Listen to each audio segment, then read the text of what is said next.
So what I was going to go on to say at one point, I don't know if it was on the playthrough when you was playing, or I think it probably was actually. Old games are very tense and very hard, because there's no saving. When you think back to the Lion King game, just think how much fun we had on that game. Yet how simple of a game it was. There was no save feature whatsoever. You just played through the game. You cheated, of course, because we knew the cheat code of dwarfs. Which is inappropriate for Lion King. It is a bit. It makes no sense. And I think so. It was the codes, the cheats. There was in the manual, weren't they? I know the passwords was. I thought we got it out of the newspaper one day. I seem to remember that, but I would have been what, 5? I remember I got a Sam and the Sorcerer walkthrough out of a newspaper. No, it wasn't a newspaper, it was an old PC gaming magazine. Oh, do you remember? I don't know what the program. Oh, that's yes! fucking cheating. Oh, MLG, that, you bitch. LML. I nearly died again. Yeah. LMLG all over your face. I don't know what the program was called because we never used. We never used to watch it all the time. But do you remember? Game Master. Is that what it was? With the giant head. I have no idea. I was just going to say, do you remember when we used to sit downstairs and basically we'd have a notepad? It was a Pringles notepad. Yeah. And we'd just take note of all these cheats, even to games we didn't actually own. Yeah, yeah. You know what? This is really bad. There was a lucrative business at school when I was in that. We started doing that when I was in started secondary school, and oh god, this is fucking awful. I actually don't know this, do I? No. You used to take down cheats. Go this way. Why? I don't know. We used to pretty much watch programs, find books for cheats and passwords and shit like that, and then used to sell on the cheats to people at school. Wow. Like for 10p or 20p a cheat kind of thing.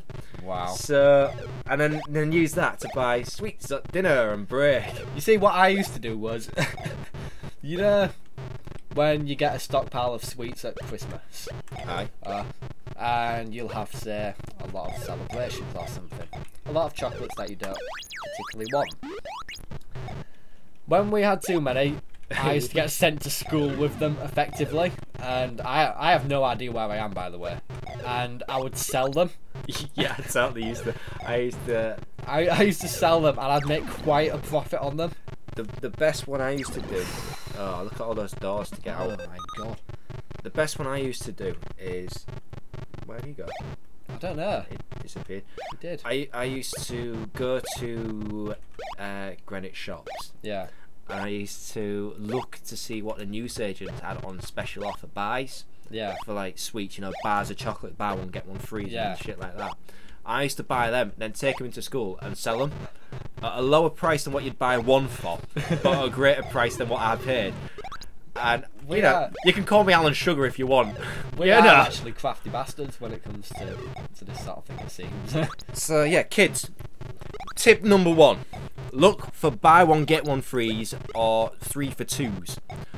2: work out your math. Make sure you get your shit sorted. Math is important. You don't want to be selling at a lower price. You want to be making a profit margin. That's what it's called. You want to be working out what you're spending and what you're selling at. You want to be able to get... He karma charged the shit out of you. He was like... karma charged the shit out of my ass. Yeah, skip. I'm not comfortable with that level. What was I saying about... You were saying the 3 important steps. We discussed math. Working out math. What? You're down here now. I don't like this game. I'm dropping too much out of my body. Yeah, so you need to work out your math, make sure you get yourself a good net profit at the end, so you want to be able to make sure that what you're buying, you're selling at a better price. I've got that key. Number 3. It wasn't particularly 3 steps if you don't have them. Oh, you bitch. He totally just... You bitch. He just punked you. If he gets up on my ass when I try walking past. Yeah, the 3rd step would be, what I'd recommend is opportunity. Make sure you do it... Opportunist sellers. Oh, try jumping. Yeah, opportunist sellers. You got to make sure you're doing it at a point where, you know... after Christmas, for example, that's a bad time. You know, when you go back to school from after Christmas, it's a bad time to be selling sweets because everyone gets, you know, selection boxes and little boxes of chocolates that you don't really eat that much, but you have to eat because you haven't got your 6 boxes. The other thing is though, kids are little shits and like sweets, and they will pay for sweets. I mean, I knew that'd happen. They can't go all the way through break time without a fix of sweets, effectively. I'll tell you, this doesn't work if your school has a tuck shop, because that just fucks your business up. See, that's where our school sort of demolished us eventually. They opened up a tuck shop also when we was in year 10 or so. But all they sold was bags of crisp. just bags of crisp. Just singular. Yeah, well, Walkers then, yeah? Yeah, they used to just sell Walkers. Bag of crisp. But if you're American, chips. They started to get clever and they opened up the canteen for break time. And they started selling bacon sarnies and tea cakes and stuff like that. I don't know why anybody bought tea cakes. Because they're pretentious cocks.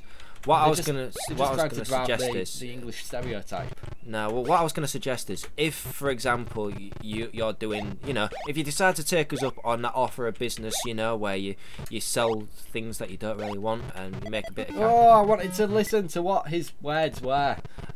Then a tuck shop opens, or if you have a tuck shop, what you need to do is take a lesson from, say, The Sopranos, and what? Don't look at me like that. What? I'm not insisting that you burn down the tuck shop per se. I'm glad you clarified that. And I'm not suggesting that you physically harm people. But if needs be. But there's nothing wrong with intimidation. Please explain yourself.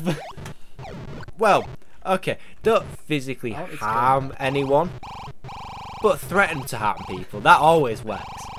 By the way, don't actually do this. If you actually start doing this and you're like, well, this guy on YouTube told me, and then I have to explain this and, you know, do a meeting with a lot of psychiatric workers, then I'm not going to be particularly happy. And we don't quite have the voice to create a song, much like Eminem did on every single album, saying, well, you know, if you're going to let your kids listen to me, you know, take better care of your kids. Yeah, pretty much.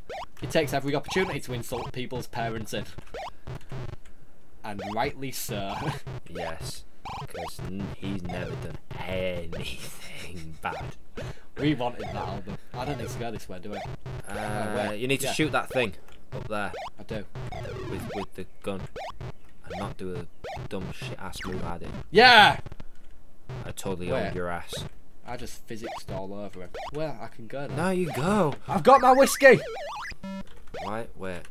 Is that the way to the secret? Maybe. I think that's the way to the secret. Yeah, it is. You go down the dark side to get to the secret part of the moon. Not the moon, of Mars. Commander Keen returns to the beam.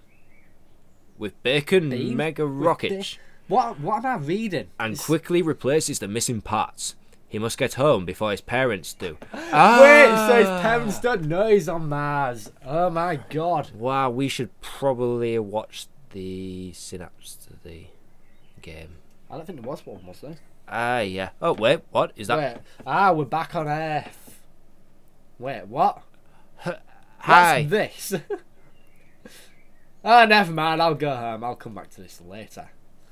Keen makes it home and rushes to beat his parents upstairs. Wait, why would he beat his parents? Because they said, be home before we're home and make sure the bedroom's ready.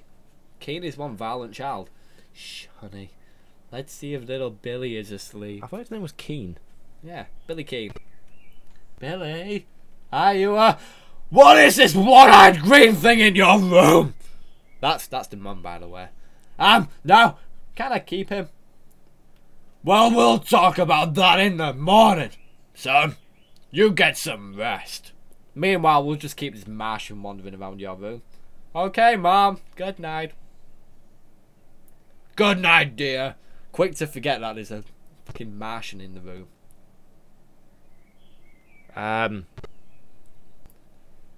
But there is no sleep for Commander Keen. The Vorticon mothership looms above, ready to destroy Earth. How does he know this? It was just there. They might have just picked up some McDonald's and they might have been just eating it. So he goes there immediately. To be continued.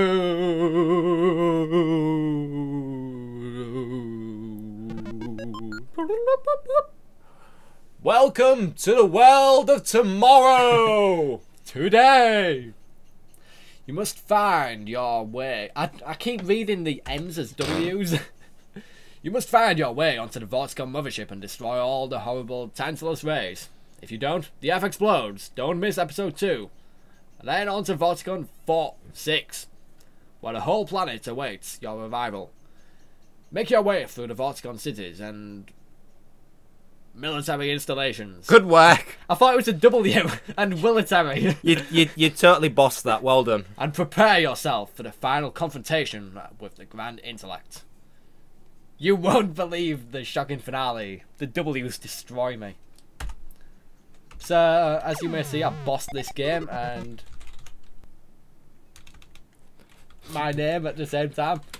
And order literary. My name just fits. I collected all of the pieces and scored a hefty prize. I totally got nothing. Next time I'll play this properly. I doubled your score. I'm proud of that. So thank you for watching this. This has been the second run through of Commander Key. I love Scotch. Scotchy, Scotch, Scotch. Here it goes down in my belly. What? Don't say you don't like Scotch. I don't know what you're speaking of. Thank you for watching and goodbye. Goodbye.